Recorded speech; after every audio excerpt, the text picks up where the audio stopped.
વખતે દેશનું બજેટ 2026 પહેલી ફેબ્રુઆરી રવિવારના રોજ રજૂ થશે।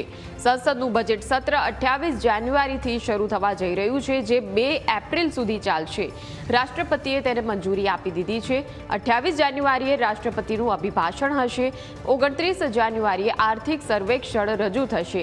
રવિવાર હોવા છતાં પહેલી ફેબ્રુઆરીના રોજ બજેટ રજૂ કરવામાં આવશે।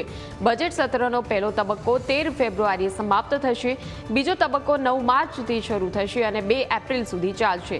28 જાન્યુઆરીએ રાષ્ટ્રપતિનું અભિભાષણ, તો 29 જાન્યુઆરીએ આર્થિક સર્વેક્ષણ રજૂ થશે અને પહેલી ફેબ્રુઆરીએ બજેટ રજૂ કરાશે। સંસદની બેઠક 29 જાન્યુઆરીએ થશે। 31 જાન્યુઆરીએ નહીં યોજાઈ લોકસભા રાજ્યસભાની બેઠક। બજેટ સત્ર 2026 કાર્યક્રમ પર નજર કરી 28 જાન્યુઆરીએ રાષ્ટ્રપતિનું અભિભાષણ પહેલા શરૂ થશે। 29 જાન્યુઆરીએ આર્થિક સર્વેક્ષણ રજૂ થશે, જેમાં દેશની આર્થિક સ્થિતિનો ચિતાર રજૂ કરવામાં આવશે। તો પહેલી ફેબ્રુઆરીના રોજ બજેટ રજૂ કરાશે। વર્ષ 2026 માટેનું બજેટ પહેલી ફેબ્રુઆરીએ રજૂ કરવામાં આવશે।